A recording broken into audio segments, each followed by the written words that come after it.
Il est tard. Vous êtes chez vous. Peut-être sur votre canapé, peut-être dans votre lit, peut-être dans ce fauteuil où vous finissez souvent vos journées sans vraiment l'avoir décidé. Les lumières sont basses. La journée est derrière vous, ou presque. Et il y a cette voix maintenant qui arrive dans vos oreilles.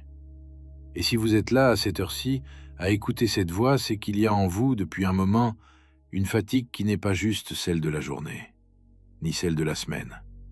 Une fatigue plus ancienne, plus sourde, plus profonde. Celle de quelqu'un qui tient quelque chose depuis très longtemps, pour beaucoup de monde, sans jamais vraiment pouvoir poser ce qu'il porte. C'est ça, le sujet de cette heure. Ce soir, on va parler de vous qui tenez, de vous qui avez tenu aujourd'hui comme vous avez tenu hier, comme vous tiendrez sans doute demain, et qui n'avez presque personne dans votre vie à qui dire simplement que c'est lourd, plus lourd que ce que vous laissez paraître. On ne va rien résoudre ce soir. On ne va pas régler votre journée, ni votre année, ni votre vie. On va juste, lentement, mettre des mots sur ce que vous vivez. Et laisser au passage une petite partie de ce que vous portez se poser. Pas tout, juste la partie qui peut se poser ce soir. Vous n'avez rien à faire, rien à comprendre, rien à retenir. Si vous vous endormez en chemin, c'est très bien. Si vous n'écoutez qu'une phrase sur 3, c'est très bien aussi. Cette heure n'est pas un effort de plus. C'est, au contraire, un endroit où vous n'avez plus rien à fournir pendant un moment. Je vais quand même vous parler très brièvement d'un homme qui vivait il y a longtemps. Il s'appelait Posidonius. Il enseignait la philosophie sur une île à des gens qui venaient de loin pour l'écouter. Il avait mal tous les jours aux articulations, une douleur sourde, permanente, dont il ne parlait presque jamais. Et à chaque crise un peu violente, il parlait à sa douleur à voix haute, comme à quelqu'un que les autres ne voyaient pas, et il lui disait « Tu es pénible, mais tu n'es pas un mal. » Et il continuait sa journée. Je vous raconterai la fin de son histoire tout à la fin. Pour l'instant, gardez juste cette image en coin. Il y a très longtemps, un homme tenait. Il tenait parce que des gens comptaient sur lui et que leur décevoir lui aurait coûté plus que la douleur elle-même. Vous reconnaissez peut-être quelque chose là-dedans qui ressemble à ce que vous vivez. Ça commence par des petites choses. Des choses que vous ne comptez même pas. Le téléphone qui sonne le soir, tard, quand vous êtes déjà au fond du canapé et que vous n'avez plus envie de parler à personne. Vous décrochez quand même, parce que si vous ne le faites pas, la personne va s'inquiéter, et gérer son inquiétude demain vous coûtera plus cher que de prendre l'appel ce soir. Vous avez fait le calcul sans le faire. Le calcul se fait tout seul maintenant. Au travail, dans une réunion, quand une tâche tombe et que personne ne la ramasse, il y a ce silence. Vous connaissez ce silence. 3 secondes, 5 secondes, et c'est vous qui dites oui. L'envie n'a rien à voir là-dedans. C'est juste que le silence vous coûte plus que le oui. Et puis il y a tout ce que vous portez dans votre tête sans que personne ne vous l'ait demandé. Les dates d'anniversaire, les rendez-vous médicaux, les horaires, les allergies de telle personne, le code de la boîte aux lettres, les mots de passe. Toute cette logistique invisible qui finit par reposer sur une seule personne dans une famille, dans une équipe, dans un groupe d'amis. Vous ne savez même plus comment c'est arrivé. C'est arrivé. C'est intéressant d'ailleurs parce que si je vous posais la question comme ça, froidement, vous diriez que ce n'est pas grand-chose, que tout le monde fait ça, que c'est normal. Et c'est vrai que pris séparément, chaque geste est normal. Le message bien rentré que vous envoyez parce que sinon la pensée vous empêche de dormir, c'est normal. L'ampoule que vous remplacez, le rendez-vous que vous prenez pour quelqu'un d'autre, le mail que vous relisez avant qu'il parte, c'est normal. Mais c'est la somme qui ne l'est pas. Et cette somme, personne ne la voit, parce que personne n'additionne. Il y a aussi les gens qui viennent se confier à vous, avec leurs soucis, leur colère contre un tel, leur tristesse. Vous écoutez, vous dites ce qu'il faut, ils repartent plus légers, et quand vous fermez la porte derrière eux, vous réalisez que pendant 1 heure, personne ne vous a posé la question en retour. Ce n'est pas qu'ils sont mauvais, c'est qu'ils sont épuisés, eux aussi. Et que vous savez porter. Ils le sentent, alors ils posent. Je m'arrête 1 seconde, parce qu'il y a quelque chose là que j'aimerais nommer avant de continuer. Ce que vous faites donc, ce n'est pas juste de l'aide, c'est un travail permanent de calibration. Vous calibrez l'humeur des autres. Vous ajustez la vôtre en fonction. Vous anticipez ce qui va se passer si vous ne faites pas telle chose et vous la faites pour éviter la conséquence que personne d'autre n'a vu venir. C'est épuisant. Et c'est invisible. Et personne ne vous remercie pour une catastrophe qui n'a pas eu lieu. Si vous avez un enfant, vous savez ce que c'est que de se lever la nuit pour un cauchemar, une fièvre, un doudou qui a disparu.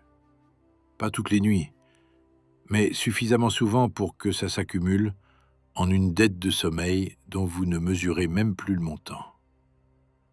Si vous avez un parent qui vieillit, vous savez ce que c'est que d'appeler chaque semaine, de détecter dans la voix si quelque chose ne va pas sans que ce soit dit, d'insister gentiment pour le médecin, de gérer les papiers que personne d'autre ne veut faire.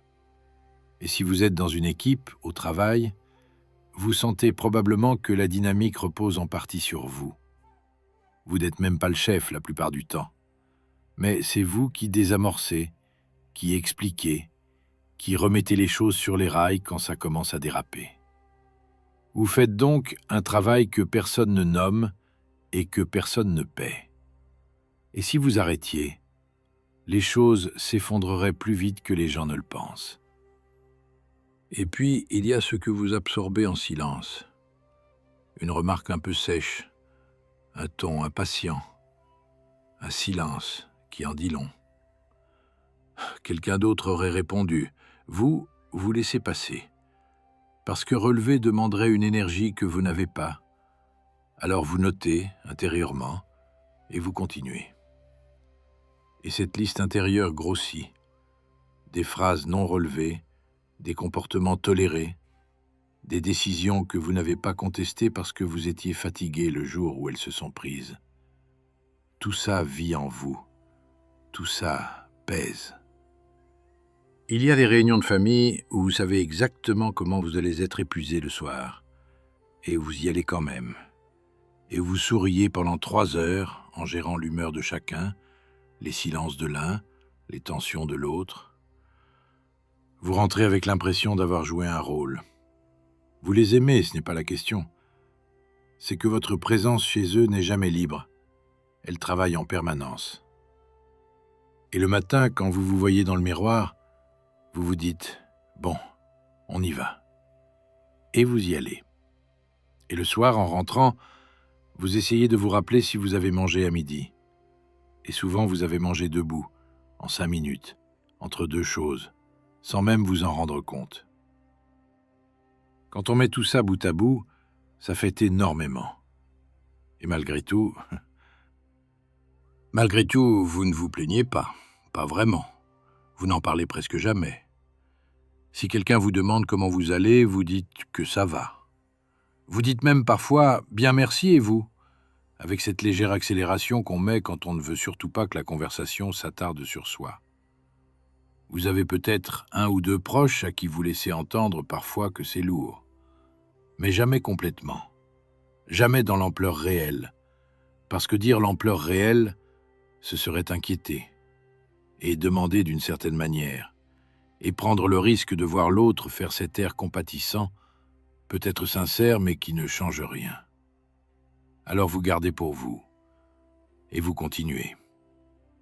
Il y a quelque chose dans votre façon d'être au monde qui fait que les autres se sentent rassurés quand vous êtes là. Ce n'est pas volontaire de votre part. Ce n'est même pas une qualité que vous revendiquez. Mais vous le sentez, dans leur manière de se détendre quand vous entrez dans une pièce, dans leur ton quand ils vous parlent. Ils savent qu'avec vous, quelque chose va tenir, que vous ne ferez pas de crise, que vous ne partirez pas en claquant la porte. que vous serez là pour recoller les morceaux quand quelque chose se cassera. Être cette personne-là a un coût. Je vais le redire parce que c'est important et que personne ne vous le dit assez souvent. Être cette personne-là a un coût. Il est invisible. Il n'apparaît sur aucune feuille de paie.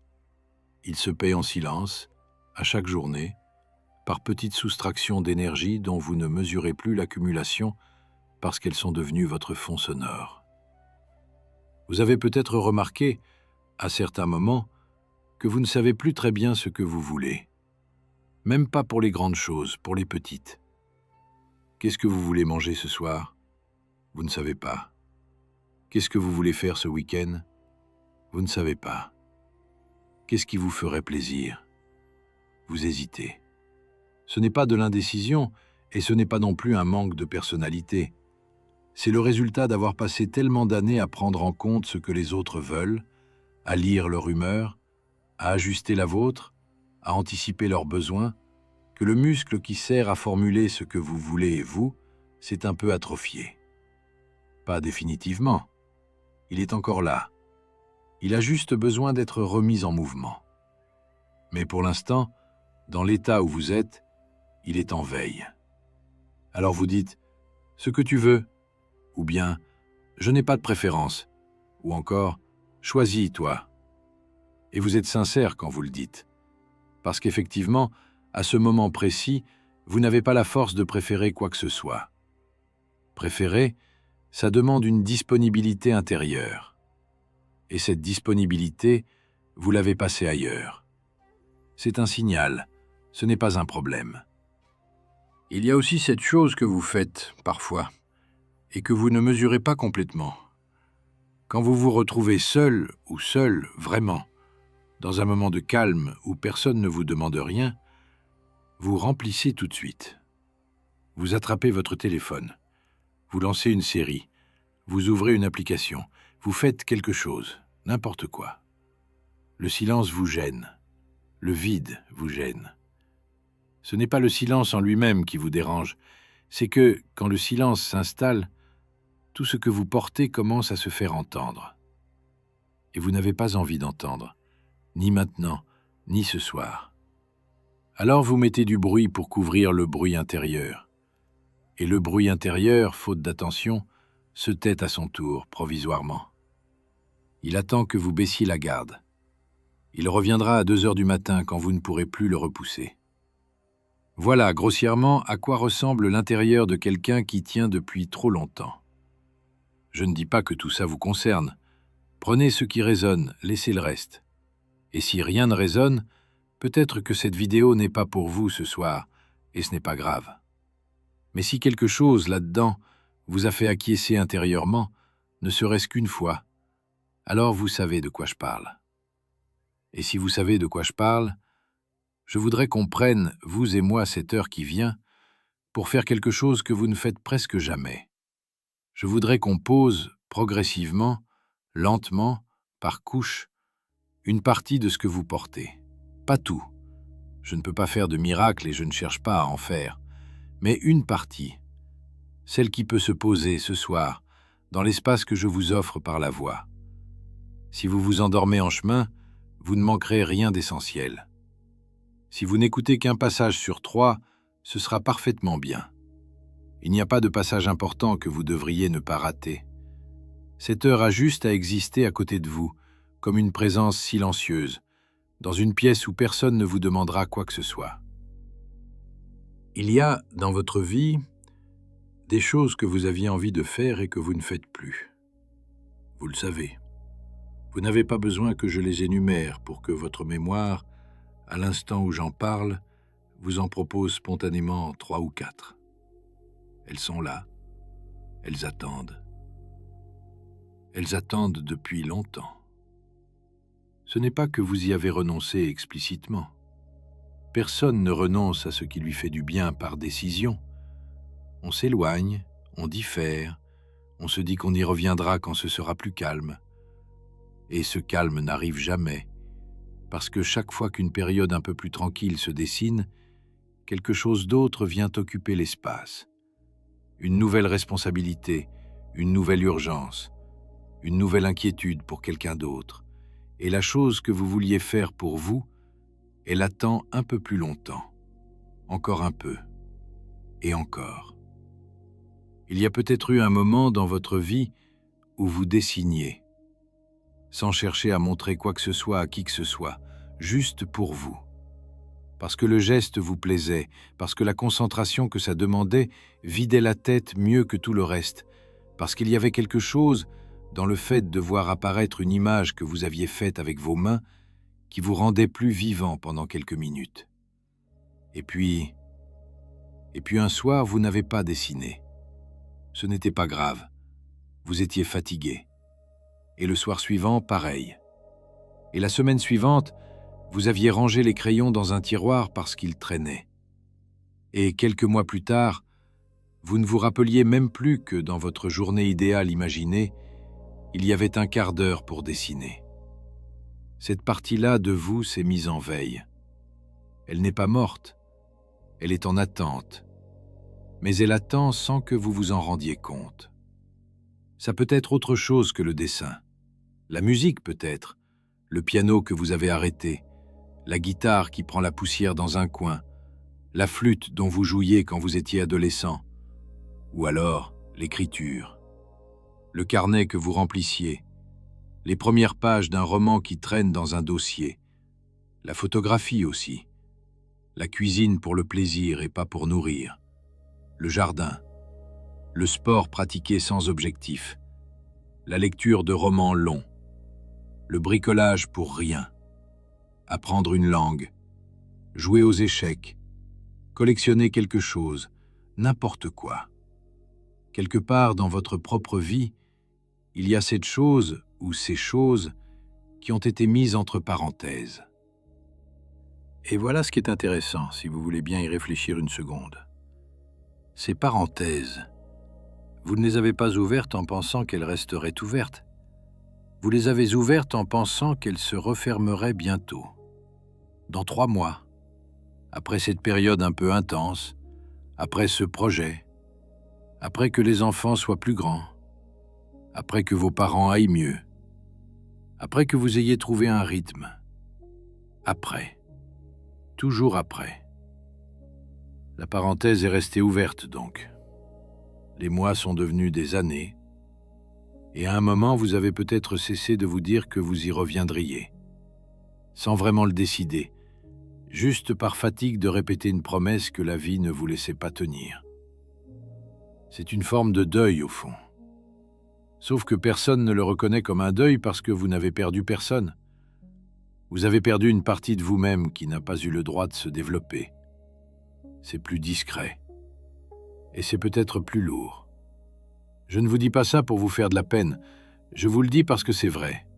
Et parce que nommer ces choses-là, ça leur donne un contour. Un contour qu'elles n'avaient pas tant qu'elles restaient dans le flou. Maintenant qu'elles ont un contour, elles existent pour vous. Elles ne sont plus seulement absentes, elles sont là, reconnues, posées. Et à partir du moment où elles sont reconnues, quelque chose en vous se détend. Il n'y a pas de solution ici.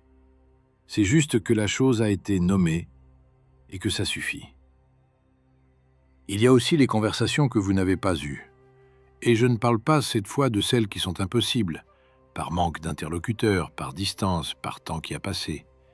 Je parle de celles qui sont possibles, qui le sont encore, et que vous ne déclenchez pas, parce que vous ne savez pas par où commencer, parce que vous craignez la réaction de l'autre, parce que vous pressentez que cette conversation demanderait une énergie que vous n'êtes pas sûr d'avoir en réserve. Vous pourriez parler par exemple à votre mère, ou à votre père, ou à la personne qui tient ce rôle dans votre vie. Vous pourriez lui dire quelque chose que n'avez jamais formulé. Ce ne serait même pas forcément un reproche, parfois une simple reconnaissance, parfois la mise à plat d'un malentendu qui a duré 30 ans et qui pourrait tenir dans 3 phrases. Vous ne le faites pas. Vous continuez à contourner, parce que le coût estimé de la conversation vous paraît supérieur au coût de son absence.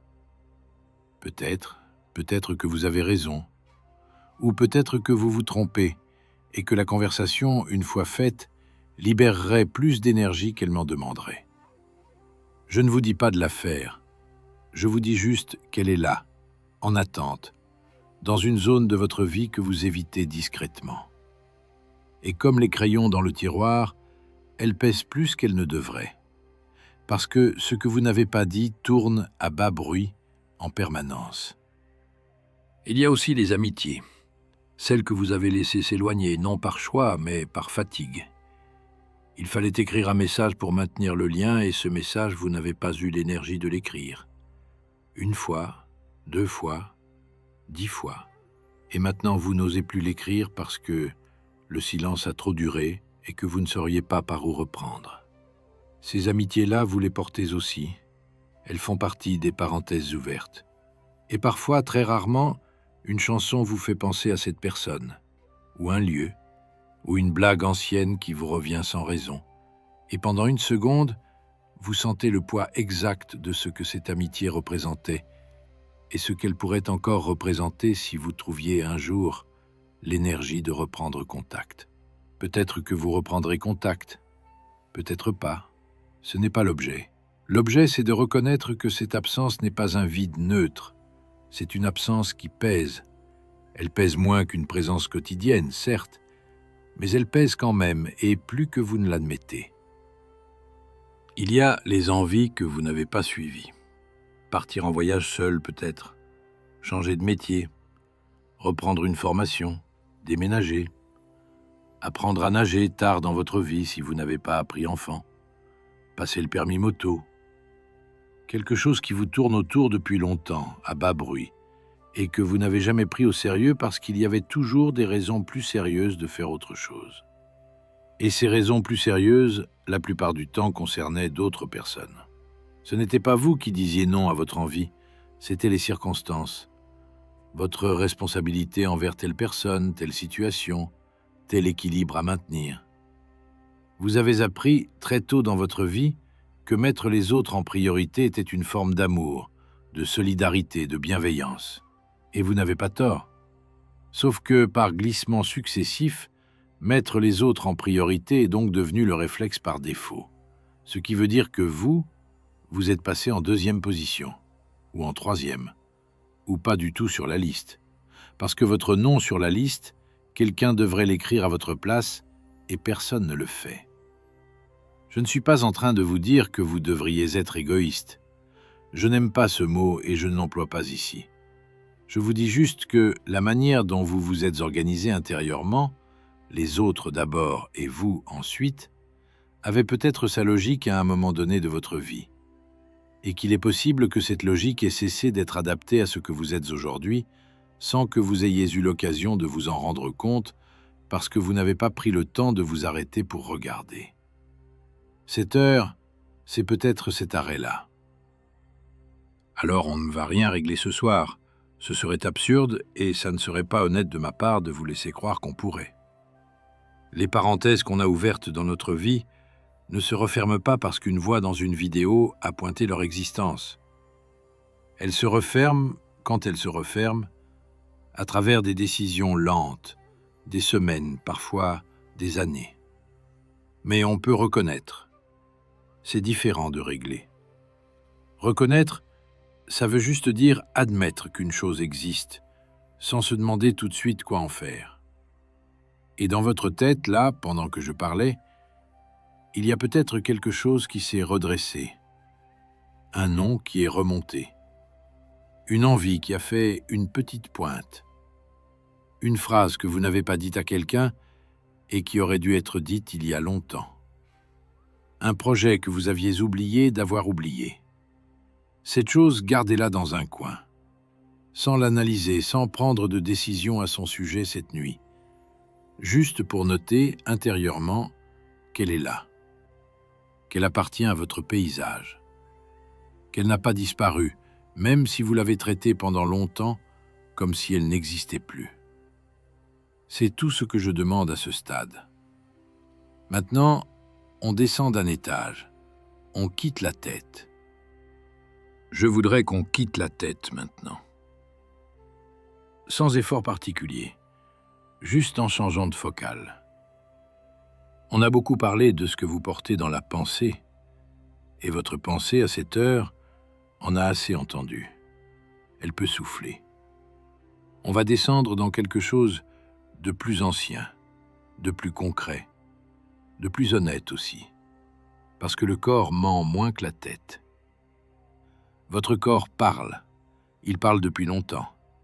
Vous avez appris à ne pas l'écouter, ou à l'écouter seulement quand il crie vraiment fort, ce qui veut dire que vous laissez passer beaucoup de messages discrets qu'il vous envoie toute la journée et qu'il aimerait bien que vous remarquiez. Prenez un instant pour sentir la position que vous occupez, là, maintenant, dans votre fauteuil, dans votre lit, debout, peu importe. Je ne vous demande pas de changer quoi que ce soit, juste de remarquer. Est-ce que vous êtes posé, vraiment posé? Ou est-ce qu'il y a quelque part une petite tension qui n'a pas besoin d'être là? Une contraction légère dans les épaules, dans le haut du dos, dans la base du cou. Une espèce de micro-effort qui ne sert à rien de concret en ce moment, mais qui est là quand même, parce que votre corps a appris à être prêt en permanence. Prêt à quoi? À répondre, à agir, à intervenir, à absorber. Cette préparation permanente, vous ne la sentez plus consciemment, mais elle consomme de l'énergie tout le temps, comme un appareil qu'on n'a jamais complètement éteint. On l'a juste mis en veille. Et la veille, ça consomme moins que l'usage actif, mais ça consomme quand même.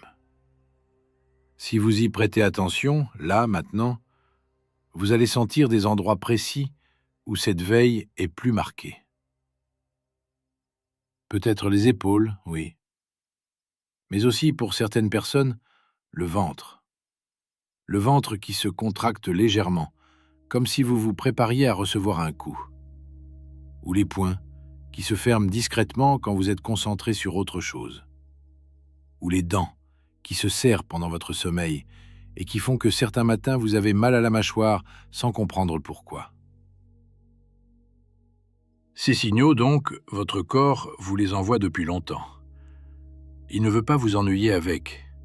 Il les envoie discrètement, poliment, en espérant que vous allez finir par remarquer. Et quand vous ne remarquez pas, il insiste. Il commence par un mal de tête en fin de journée. Puis il y a ces nuits où le sommeil ne vous rend plus comme avant. Des coups de fatigue à 15 heures qui deviennent plus difficiles à dépasser. Des rhumes qui traînent plus longtemps que d'habitude. Et finalement, des douleurs qui s'installent dans le dos, dans les cervicales, dans les endroits du corps qui portent. Vous connaissez ces signaux. Vous les connaissez intimement. Vous avez appris à vivre avec. Vous les relativisez. Vous vous dites que c'est l'âge, que c'est la fatigue normale, que tout le monde a ça. Et ce n'est pas complètement faux, sauf que, chez vous, ces signaux ne sont pas une fatigue normale. Ils sont le résultat précis de ce que vous portez sans vous autoriser à le poser. Le corps ce soir a la parole. Il la prend rarement. Laissez-le parler un peu. Je vais prendre le temps de passer attention sur différentes zones. Vous n'avez rien à faire. Vous n'avez même pas à me suivre activement, juste à écouter. Votre corps, si vous laissez votre conscience se poser dessus, ajustera de lui-même ce qui peut être ajusté. Vos pieds. Ils portent votre poids. Ils sont là depuis le matin, à travers des chaussures peut-être pas très confortables, sur des sols d'hiver, avec une attention constante. Regardez s'il y a encore de la tension dans vos orteils, dans la voûte plantaire, dans ce qui vous relie au sol. Laissez cette tension, si elle existe, s'étaler. Vos pieds n'ont plus à tenir votre équilibre. Le sol le fait à leur place. Vos jambes. Elles ont marché, monté, descendu, porté. Elles aussi peuvent se rendre. Vous n'avez pas besoin de tenir quoi que ce soit avec elles en ce moment. Laissez-les peser, s'il vous plaît. Juste peser. Vers le bas. comme si chaque jambe pesait 10 kilos de plus qu'avant, et que ce poids-là, loin d'être un problème, était une forme de repos. Vos hanches.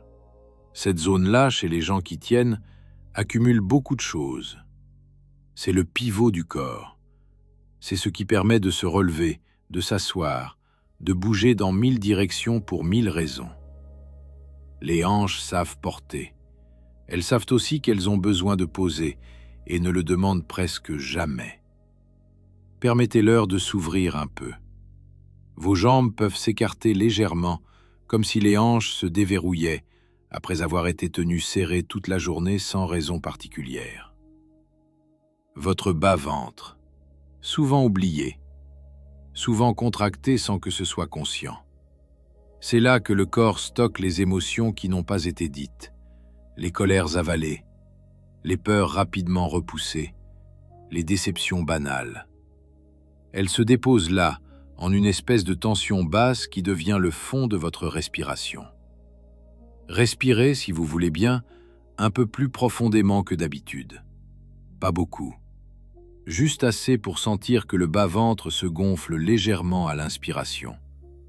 Ce simple mouvement, répété quelquefois, dénoue quelque chose qu'aucun discours ne dénouerait. Votre dos, du bas vers le haut, le sacrum, cette base solide qui vous tient quand vous posez votre poids. Les lombaires, qui portent le haut du corps toute la journée, souvent sur des chaises qui ne sont pas faites pour elles. Le milieu du dos, cette zone entre les omoplates qui se contractent sous le stress sans que vous remarquiez. Et les omoplates qui essayent de se rapprocher de vos oreilles dès que la tension monte. Prenez un instant. Respirez. Laissez le dos, vertèbre après vertèbre, posé sur ce qui vous porte.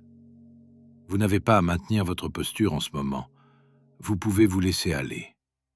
Ce n'est pas un acte de faiblesse. C'est un acte de confiance dans la surface sur laquelle vous reposez. Cette surface est là. Elle fait son travail. Vous pouvez lui confier votre poids. Vos épaules, maintenant. On revient à elles parce qu'elles concentrent beaucoup. Elles portent, au sens littéral, ce qu'on demande à quelqu'un de porter. Même sans sac, même sans charge visible. Elles se tendent en anticipation d'une action future. Elles s'élèvent de quelques millimètres sans que vous remarquiez, comme si elles cherchaient à former une protection autour de votre nuque. Si votre attention se pose dessus, vous allez les sentir redescendre. Elles ne redescendront pas complètement et certainement pas tout de suite. d'1 centimètre, peut-être 2. Et vous allez constater à ce simple mouvement que quelque chose d'autre se relâche à l'intérieur.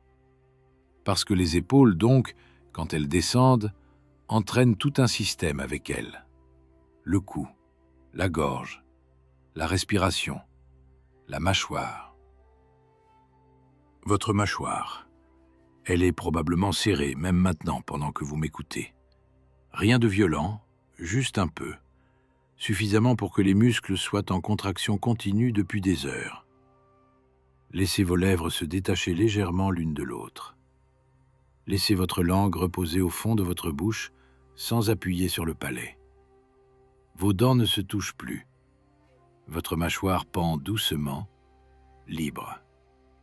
C'est curieux, mais le simple fait de relâcher la mâchoire change souvent le visage tout entier.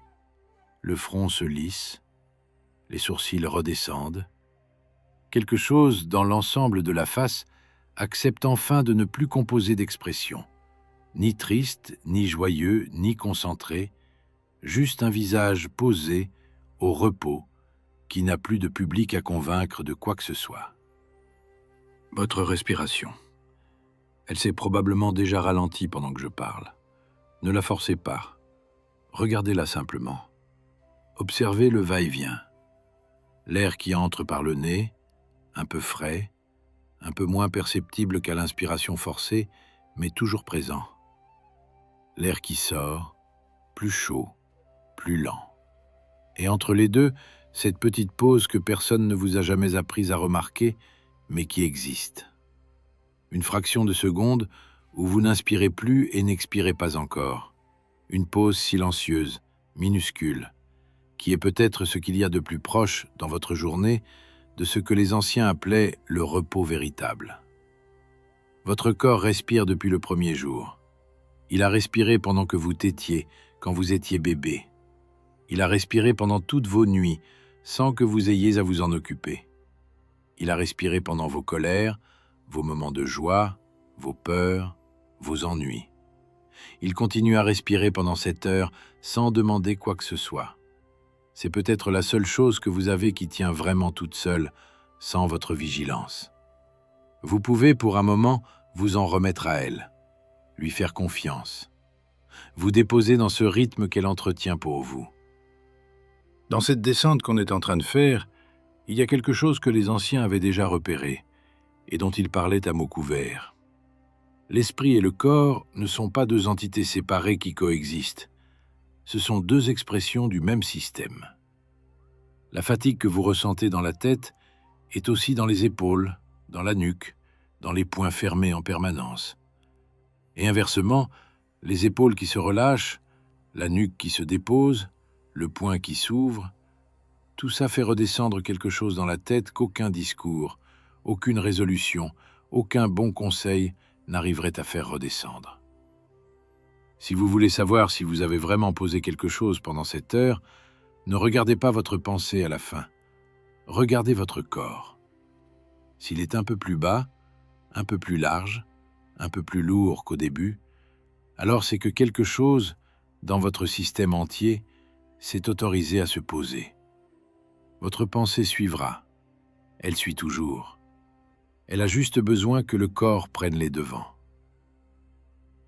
Il y a longtemps, un homme, et je ne dirai pas son nom tout de suite parce que le nom apporte moins que l'image, il y a longtemps donc, un homme qui était empereur, qui avait des milliers de personnes qui attendaient de lui des décisions chaque jour, qui avait des guerres à diriger, des finances à surveiller, des rébellions à gérer, avait pris l'habitude le soir, avant de s'endormir, de s'asseoir près d'une petite lampe à huile et de noter 3 ou 4 phrases dans un carnet.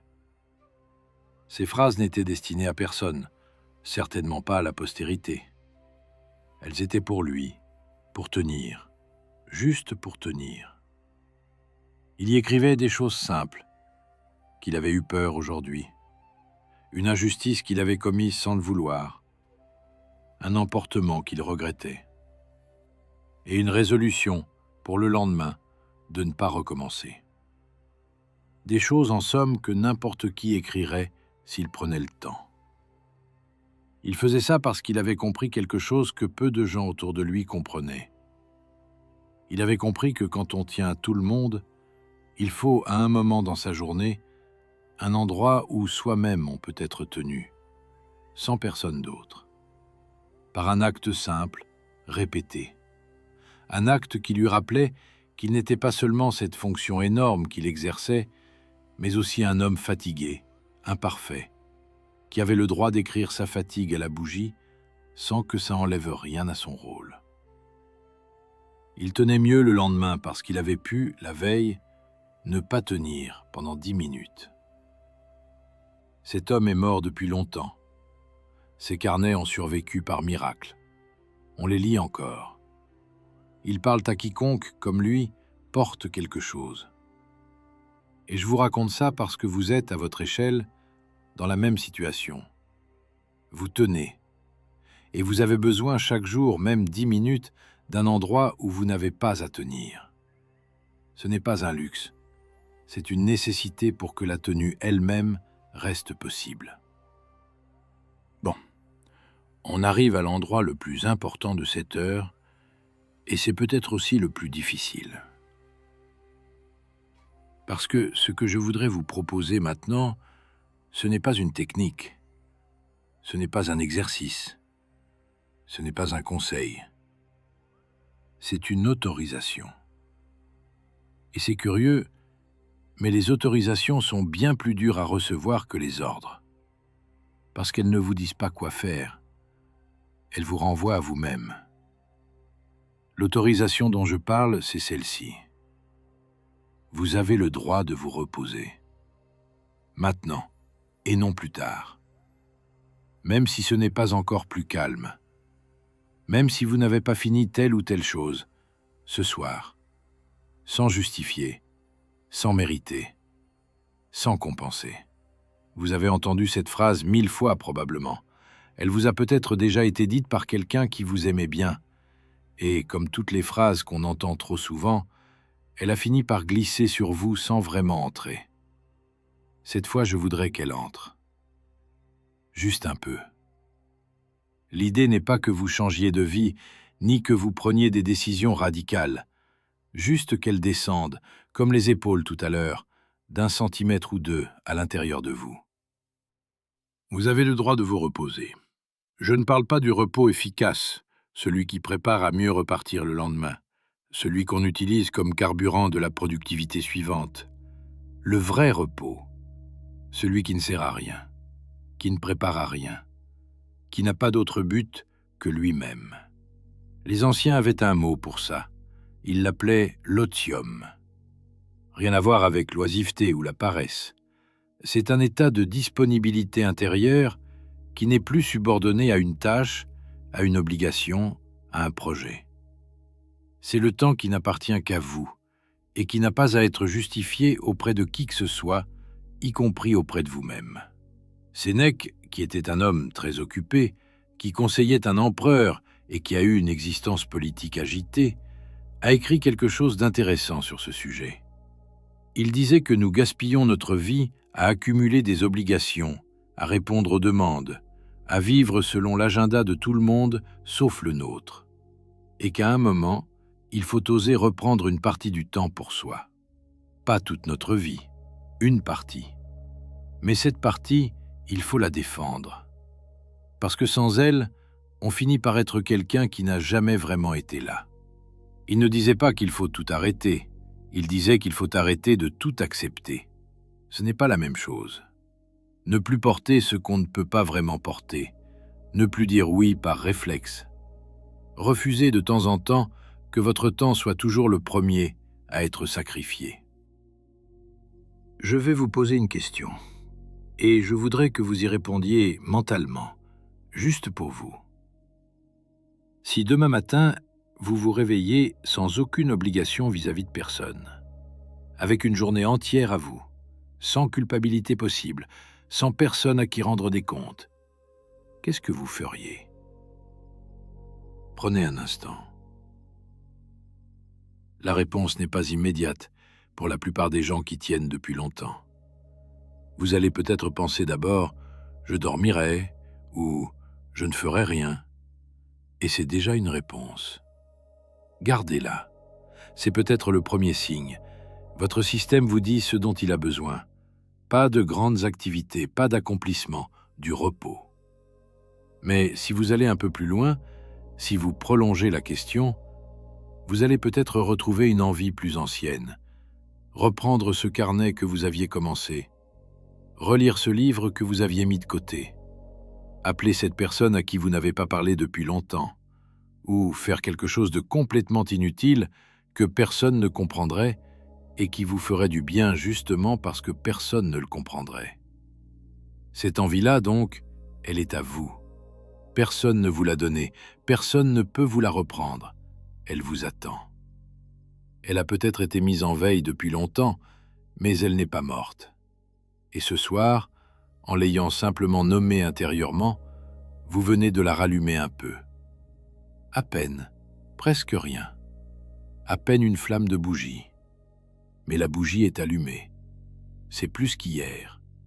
Vous connaissez peut-être cette peur-là, la peur que, si vous relâchez même un peu, tout s'effondre, que les gens qui comptent sur vous soient déçus, que ce que vous avez construit patiemment sur des années ne tienne plus debout si vous cessez de le soutenir, ne serait-ce qu'un jour.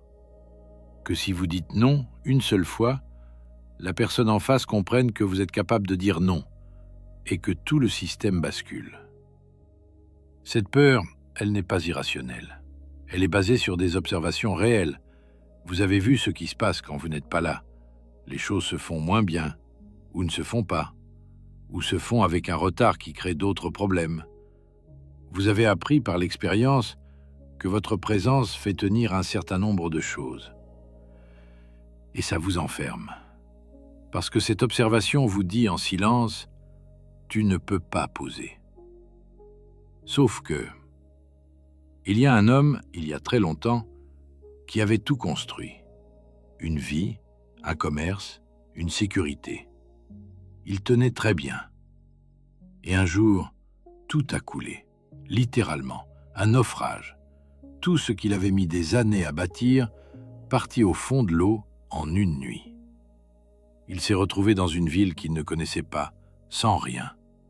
Et au lieu de s'effondrer, il s'est assis quelque part, il a commencé à écouter des gens qui réfléchissaient autrement, et il a découvert quelque chose qu'il n'aurait jamais trouvé tant que sa vie d'avant tenait. Plus tard, bien plus tard, il a dit une phrase qui m'accompagne souvent, que son naufrage avait été le plus beau voyage de sa vie. Il ne voulait pas dire qu'il était content d'avoir tout perdu, il voulait dire quelque chose qui vous concerne, vous, ce soir. Il voulait dire que tant qu'il tenait tout, il n'y avait pas de place pour autre chose. Que l'espace qu'il avait gagné en perdant était un espace qu'il n'aurait jamais créé volontairement. Que sa vie vraie avait commencé quand sa vie d'avant avait coulé. Je ne dis pas que vous avez besoin d'un naufrage. Je dis que parfois, quand on a trop tenu, le fait de relâcher ressemble à un naufrage de l'intérieur. Quelque chose se perd, une certaine image de vous, efficace et solide et fiable en toutes circonstances, est contrariée. Et c'est douloureux. Mais dans cet espace-là, dans ce petit naufrage intime, il peut se passer une chose que vous n'avez pas vécue depuis longtemps. Vous pouvez redevenir disponible à ce qui vient. Disponible pour rencontrer, cette fois, plus que pour servir. Ce qui peut venir vous rencontrer dans les mois qui suivent une décision de relâcher un peu est souvent plus simple que ce à quoi on s'attend. Aucune grande révélation, aucun changement de vie spectaculaire. Plutôt un retour.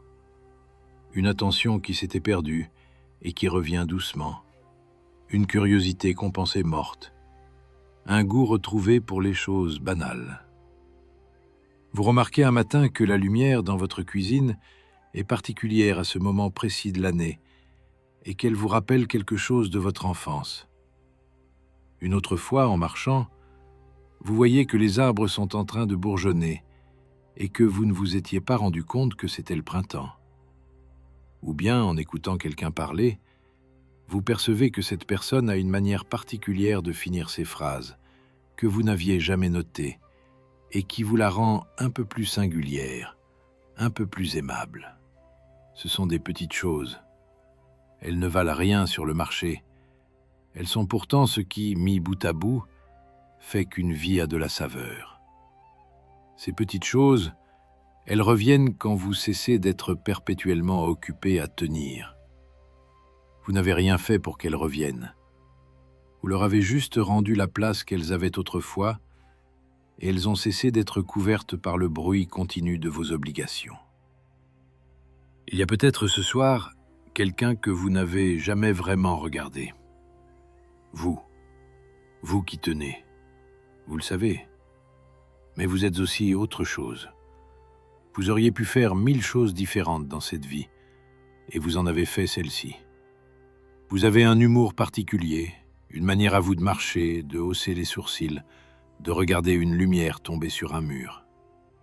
Vous avez, rangé quelque part, une enfance qui contenait des désirs. Et au fond de toute cette fatigue, il y a quelqu'un de précis, de singulier, d'irremplaçable. Cette personne-là, vous la voyez rarement.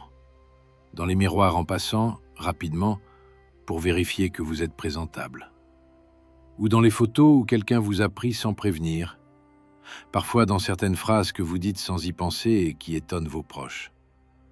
Mais vous ne vous y arrêtez jamais.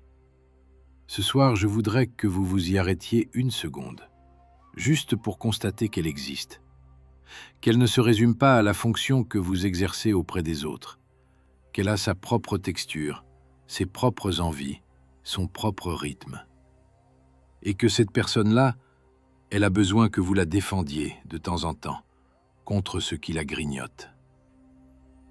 L'autorisation que je vous donne ce soir, elle est faible, je le sais. Vous n'avez pas besoin de moi pour vous l'accorder. Mais parfois, entendre une voix extérieure dire ce qu'on sait déjà, ça suffit à le faire exister enfin. Alors la voilà. Vous n'avez plus à demander la permission. Plus à demander la permission d'être fatigué. Vos limites non plus. Vous n'avez pas à les justifier. Dire non, une fois de temps en temps, à une demande qui n'est pas urgente, ça ne réclame aucune autorisation. Vos envies qui n'intéressent personne d'autre que vous, elles sont à vous. Et prendre une heure, ou une après-midi, ou un week-end, ça peut se faire sans expliquer, sans rendre de compte, sans compenser. Cette permission, elle n'est donnée par personne. Personne n'a le pouvoir de vous la donner de l'extérieur. Vous êtes la seule personne qui puisse vous l'accorder. Et vous l'avez probablement déjà au fond de vous. Elle est juste recouverte par des années d'habitudes contraires. Ce soir, vous pouvez la laisser remonter. Je vais me taire dans un moment. Pas tout de suite. Encore quelques respirations. Vous avez tenu cette journée, comme vous avez tenu les précédentes, comme vous tiendrez celles qui viennent sans doute, parce que c'est votre manière d'être au monde et qu'elle ne va pas changer d'un coup. Mais peut-être que, dans la manière dont vous allez tenir à partir de demain, il y aura quelque chose d'un peu différent. Rien qui changera vos actions, quelque chose qui changera la manière, parce que quelque part en vous, vous saurez que vous avez le droit de poser, et que ce droit est non négociable, même si personne d'autre ne vous le confirme. Vous porterez toujours donc, mais vous ne porterez plus en oubliant que c'est vous qui portez. Vous saurez, quand vous tiendrez demain une situation difficile, que la personne qui tient est quelqu'un de précieux, de fatigable, de réel, et qui a le droit, une fois la situation retombée, de s'asseoir sans justifier. Je voudrais vous dire une dernière chose, et elle est plus pratique qu'elle n'en a l'air. Cette nuit, si vous vous réveillez à 3 ou 4 heures, comme ça vous arrive parfois, et que votre tête commence à faire la liste des choses à faire demain, à rejouer la scène d'aujourd'hui, à anticiper une conversation à venir, vous pouvez vous rappeler, juste vous rappeler, que plus tôt ce soir, une voix vous a dit que vous aviez le droit de ne pas tenir cette nuit-là. Que personne n'attend votre vigilance à 3 heures du matin. Que le monde continue sans vous pendant ces quelques heures. Que votre tenue ce soir n'est pas utile. Posez les choses, celles qui sont vraies et celles que vous imaginez, celles qui vous font peur, celles que vous anticipez, celles que vous regrettez. Posez-les. Elles seront encore là demain, pour la plupart. Elles peuvent attendre quelques heures sans votre aide. Vous vous rappelez, au début, je vous ai parlé d'un homme qui avait mal, Posidonius. Je vous avais dit qu'on y reviendrait. Voilà le moment. Cet homme a tenu pendant des décennies avec sa douleur. Il n'a jamais demandé qu'on le plaigne. Il n'a jamais annulé un cours parce qu'il souffrait. Il a tenu, jour après jour, avec cette chose en lui qui ne le quittait pas. Et à la fin, quand la douleur est devenue plus forte que tout le reste, il a simplement dit, une dernière fois à voix haute, ce qu'il avait dit toute sa vie. « Tu es pénible, mais tu n'es pas un mal. » Et il s'est arrêté. Comme quelqu'un qui pose un sac qu'il a porté très longtemps et qui s'assied enfin. Ce qui reste de lui, ce ne sont pas des plaintes, aucune statue, aucun tombeau qu'on visite aujourd'hui. Ce qui reste, c'est cette manière de tenir avec quelque chose qui fait mal, sans en faire un spectacle, sans demander de la pitié, et de continuer à donner malgré tout. Cette manière-là, vous la connaissez, vous la pratiquez, chaque jour. Vous faites la même chose à votre échelle. Vous tenez avec votre douleur à vous, qui n'est peut-être pas dans les articulations, mais qui est quelque part, et qui ne vous quitte pas non plus. Personne ne vous élèvera de statut, personne n'écrira votre nom dans un livre d'histoire. Mais ce que vous faites, discrètement, appartient à la même lignée. Elle n'est pas au-dessus de vous, Elle est en vous, elle vous traverse. Tous ces gens-là, comme lui, qui ont tenu malgré la douleur, dont la vie a fait naufrage, qui ont écrit à la bougie sans que personne le sache, savaient la même chose. Une vie entière passée à tenir sans jamais poser, ce n'est pas une vie qui sert, c'est une vie qui se consume. Ils avaient tous, chacun à sa manière, trouvé des endroits où poser. Des endroits qui n'avaient rien de grand ni de long, des endroits sacrés au sens premier du mot, qui veut dire « mis à part ». Cette heure, ce soir, c'est un de ces endroits mis à part. Ce n'est rien, c'est un peu de temps.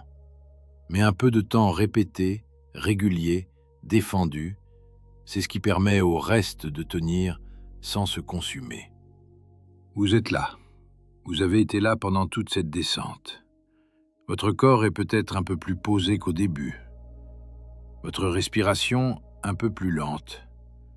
Votre mâchoire un peu moins serrée. Votre esprit peut-être un tout petit peu plus calme. Ni transformé, ni guéri de quoi que ce soit, juste un peu plus posé. Et c'est beaucoup. Ce que vous emporterez de cette heure, vous ne le saurez pas tout de suite. Peut-être rien. Peut-être une phrase au hasard qui reviendra dans 3 jours à un moment précis. Un peu plus de patience avec vous-même demain matin, qui sait. Ou juste la sensation d'avoir été entendu sans avoir eu à parler. C'est déjà beaucoup. C'est peut-être même tout ce dont vous aviez besoin ce soir. Le sommeil viendra quand il viendra. Vous n'avez pas besoin de l'attendre activement. Si vous êtes déjà en train de glisser, laissez-vous aller. Si le sommeil n'est pas encore là, restez sans effort dans cet entre-deux. Les 2 options sont parfaitement acceptables. La seule chose qu'on cherche à faire ce soir, c'est arrêter d'essayer de forcer quoi que ce soit. Vous avez tenu. Ce soir, pour quelques heures, le monde peut continuer à tourner sans votre vigilance. Rien ne s'effondrera pendant que vous dormez. Ce qui vous attendait ce matin vous attendra encore demain. Mais vous serez peut-être un peu moins seul ou seul face à ça. Posez ce qui peut se poser. Et laissez le reste s'occuper de lui-même pour cette nuit.